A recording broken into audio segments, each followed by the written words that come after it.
Je m'appelle Charline Claveau, j'ai 29 ans, je m'approche dangereusement de mes 30 ans. Alors dans la vie, j'accompagne les chercheurs aquitains sur des projets collaboratifs européens, donc je les aide à identifier les opportunités et monter leurs projets. Donc c'est des gros projets avec plusieurs laboratoires dans toute l'Europe et potentiellement aussi des entreprises et des institutions. Et donc tout le monde va travailler ensemble autour d'une thématique de recherche. Je suis originaire d'un petit village au pied des Pyrénées qui s'appelle Bruges-en-Béarn, où j'ai passé mon enfance avant d'aller naviguer un peu ailleurs. Et sur le plan politique, je suis élue au conseil municipal de Pau, donc dans l'opposition. Alors, évidemment, j'ai une connaissance professionnelle de la R&D et de l'innovation. Donc c'est vrai que j'aurais tendance à vouloir aller vers ce genre de dossier. D'abord avoir une vision d'innovation peut-être un peu différente de ce qu'on a jusqu'à présent. C'est-à-dire qu'aujourd'hui, on parle beaucoup d'open innovation entre les entreprises et les laboratoires, mais moi je crois qu'il faut aller encore plus loin et aller aussi vers les citoyens. Parce que l'innovation, finalement, c'est ce qu'on va retrouver dans notre quotidien à plus ou moins long terme. Et je crois que le citoyen doit aussi choisir connaître les risques potentiels ou les avancées potentielles pour qu'il y ait peut-être une meilleure acceptabilité, pour qu'il y ait une réflexion sur finalement les choix de vie, ce qu'on veut avoir comme société dans le futur. Donc ça c'est évidemment j'ai ce tropisme-là, y compris sur les questions d'entrepreneuriat. J'ai eu l'occasion de monter une activité pendant 3 ans et j'étais en pépinière et donc j'ai pu discuter aussi avec d'autres entrepreneurs, voir à quels problèmes ils étaient confrontés. Et c'est vrai que l'entrepreneuriat, en fait, on se rend compte que ça peut être un équilibre parfois assez précaire. Finalement, il y a beaucoup de facteurs très différents qui rentrent pour une réussite entrepreneuriale. Et voilà, je crois qu'aujourd'hui, la région Aquitaine fait déjà beaucoup sur la R&D. C'est le premier budget de recherche en France régionale pour la R&D, c'est 10% du budget, y compris aussi pour l'entrepreneuriat. Et voilà, Alain Rousset a ces dossiers-là à cœur. Donc c'est quelque chose qui m'intéresse. Et c'est vrai qu'il y a eu énormément d'avancées pour la langue occitane au niveau régional ces dernières années. Et donc je pense qu'il va falloir faire attention à ça. Même si moi je ne parle pas occitan, j'ai eu quelques cours quand j'étais en primaire et je sais dire 3 mots. Je ne parle pas moi-même, mais je sais à quel point c'est important et pourquoi ça l'est. Je pense que c'est des strates d'identité qui s'ajoutent et qui ne s'opposent pas. Et voilà, je crois qu'il va falloir être attentif à cette question-là aussi. Alors, sur la ruralité, c'est vrai que ça a été dit par ailleurs, mais le paysage de la population rurale a changé. C'est-à-dire qu'aujourd'hui, c'est plus seulement un paysage, une population d'agriculteurs, c'est aussi des néo-ruraux ou des jeunes qui veulent rester sur leur territoire.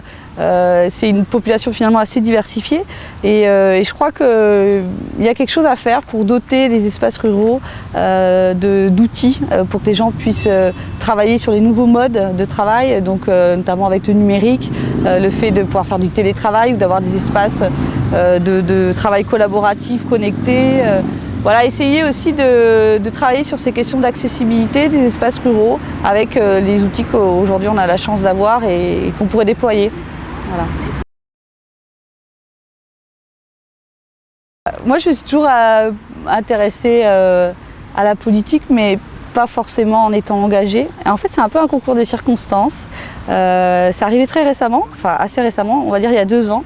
Moi j'étais en train de monter une activité à Hélioparc, comme je disais tout à l'heure. Et Jean-Marc Ayrault, qui était Premier ministre à l'époque, est venu à Hélioparc pour rencontrer les entrepreneurs et discuter avec les entrepreneurs d'un certain nombre de questions. Et j'ai eu la chance de faire partie du petit pool d'entrepreneurs qui avait été retenu ou choisi pour partager un déjeuner avec Jean-Marc Ayrault. Et notamment, je me rappelle à l'époque, je défendais un peu le statut d'auto-entrepreneur parce que c'était un statut qui était en discussion et moi ça m'a permis de démarrer une activité avec beaucoup de facilité sans avoir des tas de problèmes d'ordre administratif ou de gestion budgétaire. Et donc j'étais un peu là pour défendre ça. Et autour de la table, il y avait Jean-Marc Ayrault évidemment, et puis il y avait d'autres élus du territoire, et notamment un futur candidat à l'élection municipale de Pau, qui était à ce moment-là en train de penser à sa liste. Et donc ce candidat m'a proposé, suite à ce déjeuner, de m'engager. En fait la question c'était, voilà, tu crées une activité, tu te confrontes à des problèmes, tu vois des gens qui sont confrontés à des problèmes différents. Est-ce que tu as envie de finalement essayer de trouver des réponses et ouais, en fait, la réponse était oui et ça m'a plu et c'est comme ça que j'ai fait la campagne municipale de Pau. Et c'est vrai que là, j'ai trouvé une dynamique très chouette et j'ai eu envie de continuer. Voilà. En fait, moi, c'est vrai que le mandat à la mairie de Pau, c'est la première fois que j'étais vraiment à un poste d'élu en politique, évidemment. Et ce qui m'a surpris, c'est à quel point, au milieu de dossiers qui sont finalement des décisions assez, on va dire, de la vie courante, assez techniques, parfois on a des questions qui sont de l'ordre de vrais choix de société et presque philosophiques. Enfin, ça peut être, je vous donne un exemple, ça peut être jusqu'où on peut protéger les gens d'eux-mêmes, jusqu'où c'est à l'action publique de protéger les gens d'eux-mêmes. Ça peut être, qui est-ce qu'on finalement on tolère dans notre espace public. Par exemple, je me rappelle, il y a eu une discussion sur les arrêts anti-mendicité qui, moi, m'ont beaucoup travaillé parce que je trouvais qu'il y avait une discrimination finalement sur le statut plus que sur l'action réelle. Et donc en fait, je suis assez étonnée de ça, de voir à quel point en politique, en fait, il faut faire attention parce que c'est des vrais choix de société au final. Et l'échelon régional, c'est l'échelon qui gère, ça on le dit beaucoup en ce moment en période de campagne, mais c'est l'échelon qui gère la formation professionnelle, qui gère l'économique, qui a la compétence vraiment sur le développement économique, la R&D, innovation et surtout, en fait, c'est un mandat où on travaille de la stratégie à moyen terme et à long terme. Et moi, ça m'intéresse de me poser la question à quoi va ressembler ma région en 2025 et comment je l'imagine et à quoi j'ai envie qu'elle ressemble surtout.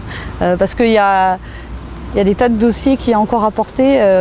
Tout à l'heure, on parlait de la R&D, mais même sur la formation professionnelle, aujourd'hui, il n'y a pas d'offre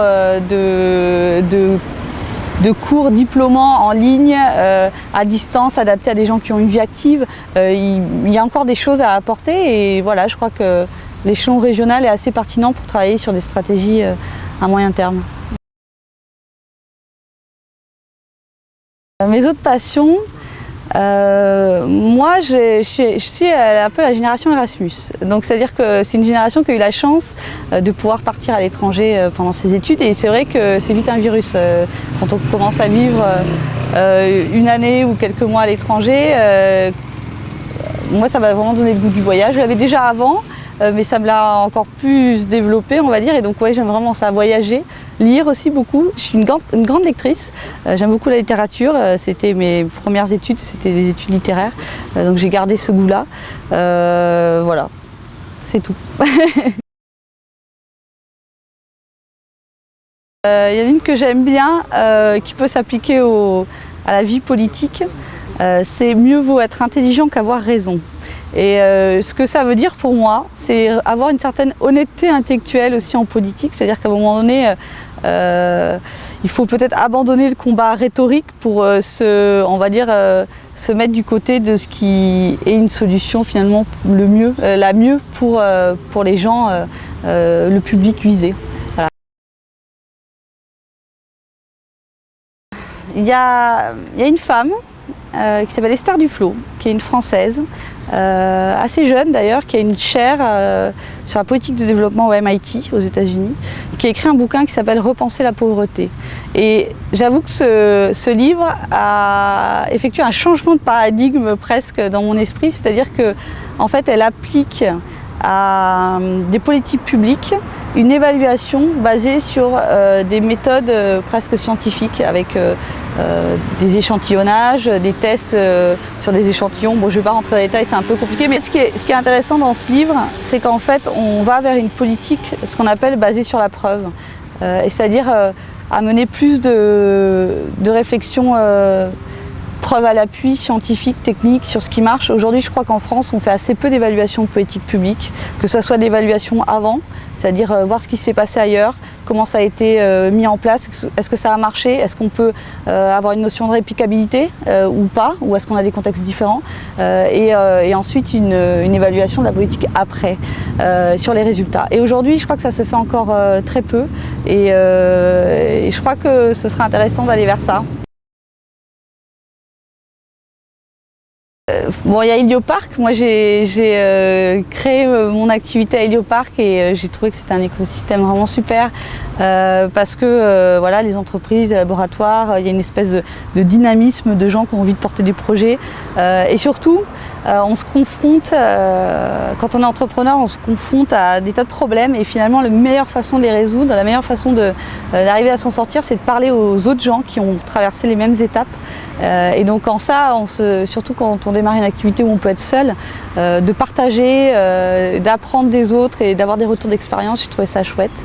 Donc ça c'est vraiment sur le plan professionnel. Sinon sur le plan affectif, moi j'ai des souvenirs, quand j'étais petite, j'allais à l'Œil du Besse. Alors l'Œil du Besse, c'est dans la campagne autour de Bruges-en-Béarn et j'y allais à vélo. Et en fait il y a l'eau qui sort de la montagne très directement et c'est une eau pure comme ça, j'avais cet émerveillement petite de me dire ça sort directement de la montagne, elle est pure, elle est cristalline. Donc voilà, c'est un endroit que je m'en rappelle. Ça fait longtemps que j'y suis pas allée, mais je m'en rappelle avec plaisir.